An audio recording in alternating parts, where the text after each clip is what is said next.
The Amazing World of Gumball is a high-quality series, but like all shows, it has episodes that the community considers bad. I've seen many debates about them, like the laziest and the limit are trash. My goal is different. I want to find the good in these chapters, as their strong points are often forgotten. My mission is to uncover what treasures are hidden in what many call the worst of the series. I invite you to stick around until the end to discover with me what these episodes have to offer. Development. We're going to review the episodes again, but for a different reason. To find the good and the bad, to see what the episode got right. The strong points and good moments are often overshadowed in discussions about them, and I'm more interested in seeing what even the worst episodes have to offer. My goal is to perform a kind of television archaeology, digging in the often hostile ground of the least loved chapters to unearth the moments that still shine. This analysis will be subjective, as it is based on my personal ranking of the 20 worst episodes. Although it's been a while since I did that, so I've changed some to be more in line with my current opinion. The reevaluation of these episodes has allowed me to see them with a new perspective, noticing details I overlooked at the time. Here are the episodes analyzed. Season 1, Episode 11, The Laziest. The episode kicks off with a classic series premise. Richard, in his infinite laziness, claims to be the laziest person in all of Elmore. To prove his point... Hi, this is Lazy Larry. Hey Larry, it's Gumball. But I'm too lazy to pick up. To prove his point, he challenges Gumball and Darwin to a laziness contest, where the loser has to do the household chores. The boys, despite their best efforts, can't even come close to their father's levels of inactivity. Desperate, they resort to a crazy solution. They seek out Larry, the hardest working man in town. They discover that before his transformation into a workaholic, he was known as Lazy Larry. To revert his personality, Gumball and Darwin set out to ruin his life, taking away his car, his house, and his girlfriend. Although they succeed in making Larry fall into a deep depression and regain his old laziness, Richard still wins the contest. The Larry subplot, while funny, doesn't quite mesh with the main story, but the idea of laziness as a challenge is very creative. A point in its favor is that most of the action takes place in the Wattersons' living room, which demonstrates the writer's inventiveness in generating comedy in a limited space. Season 1, Episode 16, The Kiss. This is the first episode to feature Granny JoJo, who comes to the Watterson house to babysit the children. Her first action, a kiss on the mouth to Gumball, leaves him completely traumatized. Gumball can't eat, sleep, or do anything without thinking about the kiss.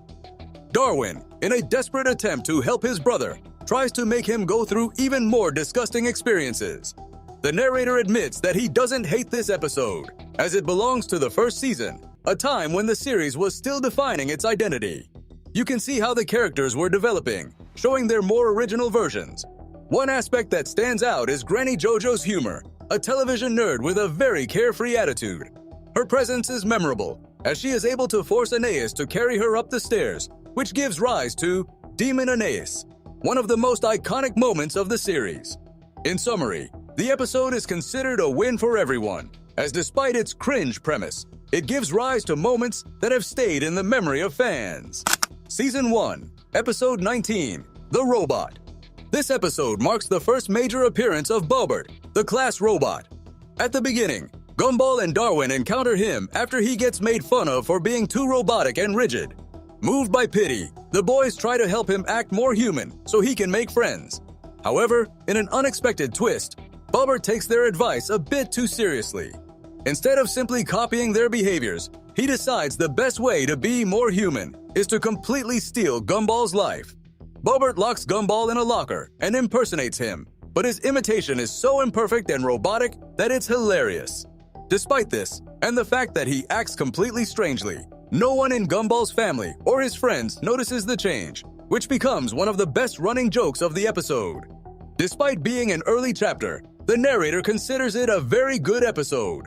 Although he initially disliked it, he has come to appreciate it, especially now that Bobbert has become a beloved side character.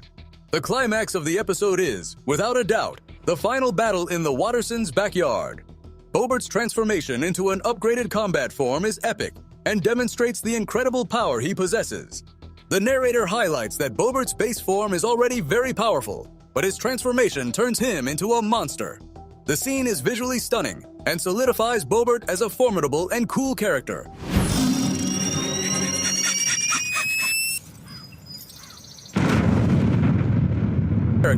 While also highlighting the show's absurd comedy. Season 2, Episode 30, The Limit. The Watterson family is at the supermarket, and the episode explores the limits of Nicole's patience. The kids, Gumball, Darwin, and Aeneas, won't stop bothering her to buy them things, completely ignoring her warnings. Tired, Nicole finally sends them to the car, but the kids, in their rebelliousness, refuse to obey and keep coming back to try and trick her again and again. The tension builds until Nicole, overwhelmed with frustration, reaches her breaking point. Her meltdown, while comical, is a visual representation of the stress she has accumulated from dealing with her chaotic family. The narrator admits that, at first, he hated this episode.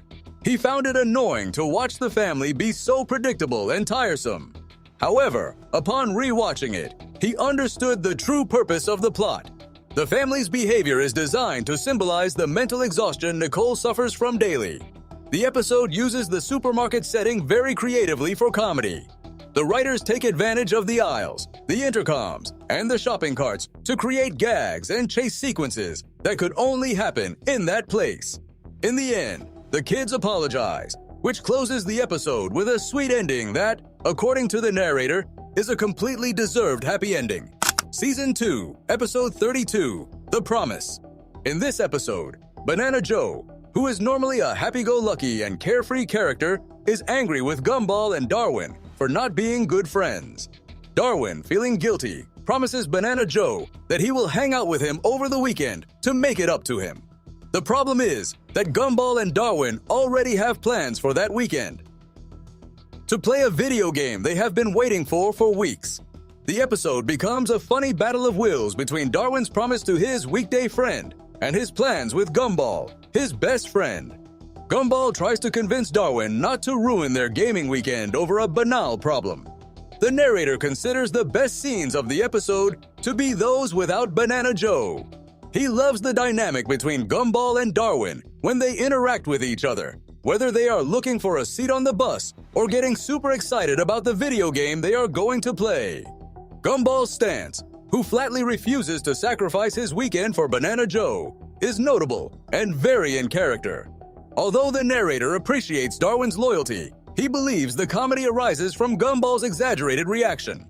The episode uses this conflict to generate great moments, demonstrating the strong friendship between the brothers. Season 3, Episode 2, The Fan.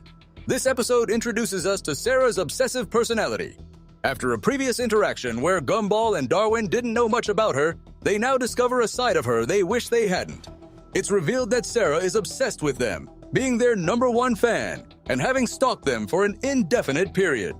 When the boys confront her and ask her to stop, Sarah feels rejected and sad. To make it up to her, Gumball and Darwin decide to apologize in an unusual way, by recreating a scene from a fanfic she wrote herself. The story is a parody of a romantic drama, with a level of detail that is both unsettling and comical. The narrator admits that he doesn't like the premise of the stalking, as it's hard to feel sorry for Sarah when her behavior is so invasive. However, what he finds fascinating is the meta aspect of her character. Sarah is incredibly self-aware of television dynamics and character plots, and she often manipulates the show's narrative or makes comments that break the fourth wall. This characteristic becomes a starting point for future episodes that are highly celebrated by the community, such as The Shipping and The Test, where her meta-awareness is fundamental to the plot's development. Season 3, Episode 14, The Move. This episode focuses on Clayton, a character known for his inability to tell the truth and his power to shapeshift to fit the stories he invents. In this chapter, Clayton is still a compulsive liar who fabricates an alternate reality where he and the Watterson brothers are much cooler and more popular than they actually are. Gumball and Darwin are forced to try and help him stop lying, but their attempts only get them into more trouble. The narrator's main criticism is that, despite the character's potential, Clayton is not developed enough and doesn't use his cool shape-shifting ability throughout the episode. Instead of focusing on Clayton's abilities, the episode veers into a side plot that the narrator finds oddly amusing. The scenes where Tobias tries to flirt with every girl in school, using clumsy pickup lines he learned from the internet. The relationship between Clayton and Tobias, a character the narrator describes as pathetic, turns out to be an unexpected comedic highlight, as their personalities curiously overlap. Despite the main plot feeling underutilized, the absurd jokes and side scenes make the episode a bit more memorable. Season 3, Episode 24, The Man. Granny Jojo, These kids, man. known Here's for the being blue one. Here I am. Say Jojo, my known for name. being a grumpy and often depressing woman, finds unexpected joy in her life. She has found a boyfriend, Louis. Their relationship is a breaking point for Richard, who cannot accept a stranger becoming his stepfather. Richard, who still lives in the fantasy that his own father will one day return after leaving to buy milk decades ago, feels betrayed and confused. The episode focuses on his internal struggle to accept Louis and, on a deeper level, to deal with his father's abandonment. The narrator reveals that, in the past, he didn't like episodes with a sad or emotional Richard, but over time, he has come to empathize with his pain. This plot opens the door to exploring Richard's family history, which is always a good point for a main character, as it adds layers of complexity. In addition to the emotional weight, the narrator highlights that this episode also brings with it a peculiar, dad joke humor that, in his opinion, is some of the best in the series. Season 6, Episode 43, The BFFs. The episode begins with the arrival of a strange, Furby-like character named Fuzzy. Gumball is excited to see him, introducing him as his BFF, best friend forever, a friend he had before Darwin. Darwin becomes wary and jealous of Fuzzy, suspecting there's something off about him. His intuition turns out to be correct, as Fuzzy is revealed to be an evil being who lures Gumball into the woods with the intention of trapping him for an eternal playtime. The main plot centers on Darwin's struggle to save his brother. The narrator confesses that while he loves the comedy that arises from Darwin's jealousy, which turns him into a ball of sass and sarcasm, the plot of this episode feels slow and uninspired. Unlike other chapters, which use every second to develop the story or comedy, this one feels like a rehash of previous ideas, a bit weak in its execution. Despite this, the humor that comes from Darwin's jealousy and his subsequent attempt to save Gumball is what, in his opinion, makes the episode worth mentioning. Season 3, Episode 22, The Bros. This episode delves into Darwin's insecurities when the relationship between Gumball and Penny becomes more serious. After the couple's first kiss, Darwin feels left out and fears that Penny will steal his brother. This fear leads him to develop an obsessive and stalking behavior towards Penny, which eventually causes a temporary breakup between her and Gumball. The narrator confesses that he doesn't like seeing this side of Darwin, as he prefers his usual role as the voice of reason. However, the episode is salvaged by some hilarious moments. The climax of the episode, according to the narrator, is the basketball game scene. Darwin, in a fit of jealousy and frustration, becomes an incredibly skilled player, comically humiliating Penny with an aggressive flair. This scene is described as a moment of pure hater energy that is so over the top it's funny.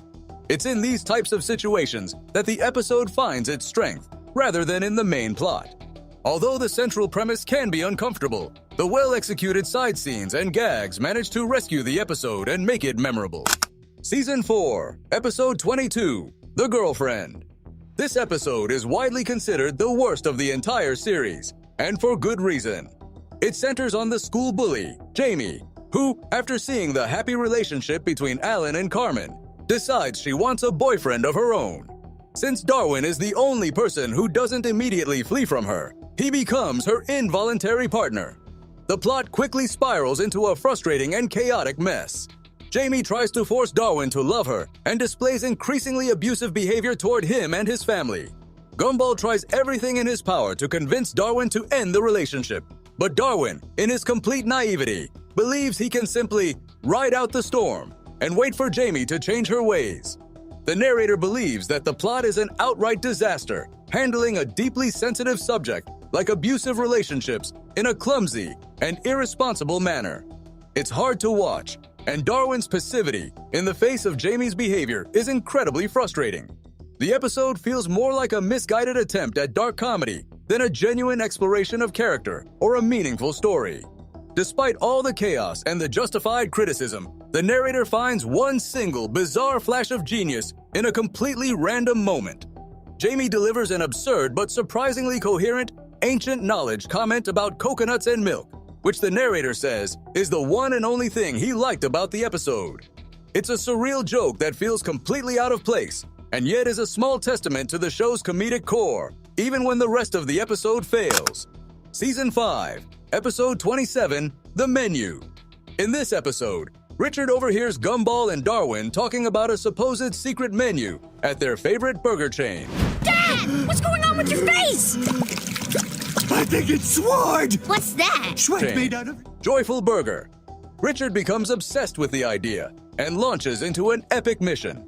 He must eat a burger from every one of the countless Joyful Burger locations in Elmore to unlock the mysterious dish. As he progresses on his mission, the narrator describes how Richard's health grotesquely deteriorates. His skin becomes greasy and his organs work overtime just to keep him alive. The mission culminates in a final scene that the narrator describes as one of the most disgusting in the entire series, with Richard on the verge of exploding from overeating, unable to taste the final dish. The narrator admits that, at first, he found this episode difficult to watch because of the disgusting final scene. However, upon rewatching it, his opinion completely changed. He now considers it a great episode because it works as a brilliant critique of the fast food industry and big corporations. The episode addresses themes such as labor exploitation, animal cruelty, and the negative health impact of fast food. What the narrator likes most is the arc of Gumball and Darwin, who go from creating food with love to being part of a heartless corporate machine. A very subtle and effective social commentary. Season 5, Episode 33, The Worst. The entire Watterson family, Gumball, Darwin, Aeneas, Nicole, and Richard, has a terrible day, each for different reasons. Gumball and Darwin are fed up with toxic masculinity. Nicole is exhausted by misogyny at work. Richard is depressed about his age, and Aeneas is frustrated with being a kid. Upon arriving home, they get into an argument about who has the worst life. The solution they find is to swap lives for a day to walk in each other's shoes. As expected, everyone has an even worse day than before, and in the end, they all come to the conclusion that everyone's life sucks sometimes. The narrator believes this episode is an example of how a good idea can be executed too obviously. He criticizes the script's lack of subtlety, which explicitly explains all the themes it addresses, without leaving room for the audience to interpret the message for themselves. Despite this, the narrator values the episode's intention to include the entire family in the main plot, a characteristic that became more common and successful in Season 5. Although the execution of the story could have been better, the narrator highlights a memorable moment from the episode, a scene where the family argues about sexism and gender differences, which shows that, despite its flaws, the episode had something to say. Close. This was just the beginning of our journey through the new Gumball episodes. If you like this ranking and want to know what surprises await us in the remaining chapters, get ready. The real adventure is about to begin. To not miss any analysis or theories about the hidden lore, subscribe and hit the notification bell. A hug, you machines.